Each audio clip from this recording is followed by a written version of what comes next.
Today is the feast of Saint Maria of the Incarnation Gaillard. She was born in France. She was the daughter of a baker. She was a very pious child.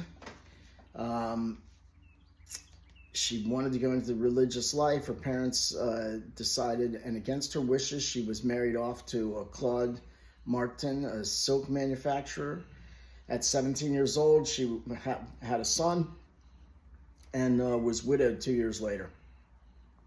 She experienced a vision, was shown all her faults and her human frailties, and was immersed in the Christ's blood.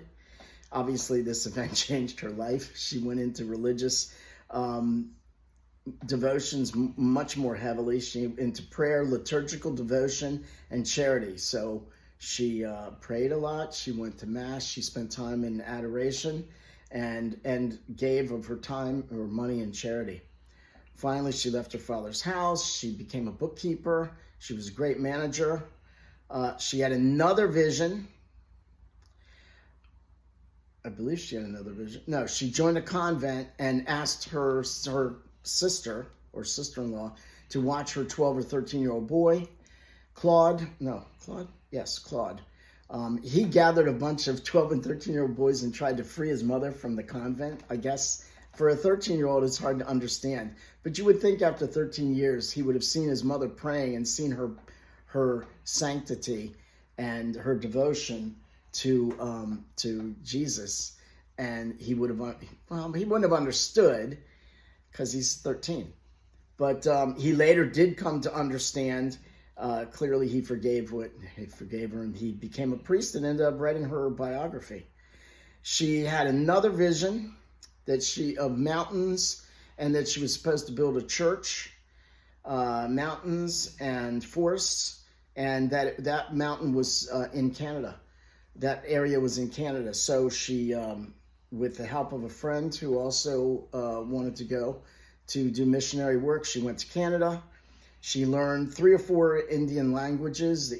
She learned Iroquois, Algonquin. She even wrote a catechism in Iroquois. She built a convent, started a convent in 1641. By the way, she was born in 1599 and died in 1672. When I saw Canada and going there, the first thing I thought was, they're going to kill. How are the Mohawks or the Iroquois? What way are they going to kill this lady? Because that's what happened to a lot of the Jesuits, particularly. She worked with the Jesuits over there in Canada at this time. And she worked for the people there. And like I said, she died in 1672. So, but that was interesting, the part about the son, and there was some question about that. People detractors found this indicative of a serious flaw in Marie. But if God is calling you, and then she had visions, and if God is calling you, then you have to do it. We're supposed to love God first and our family second and everyone else after that, right? So she chose, what did Jesus say? She chose the right thing. She didn't abandon her son out into the woods, and he wasn't like 4 years old. She left a 13-year-old with her sister. That happens all the time. You leave your we have that where we've had kids living with us, cousins, different family members live with you at sometimes. Sometimes that just happens. So Saint Maria of the Incarnation Gaillard, please pray for all women for discernment, particularly into this issue of motherhood. She went an interesting path, so she'll have a good insight.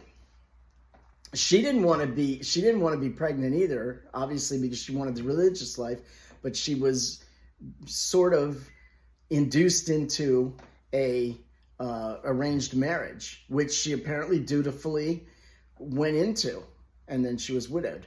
So let's ask Saint Marie to pray for all women. Saint Catherine of Siena, whose feast was yesterday, I believe, for right discernment, that once you're pregnant, you're a mother, whether you like it or not. You're taking care of your baby by getting sleep and vitamins and eating properly and exercising and staying healthy so your baby's healthy. You're a mother once you're pregnant. If you want to give that baby up for adoption, then that's one way that you don't have to take care of the baby for, yeah. So, and let's pray for the souls in purgatory.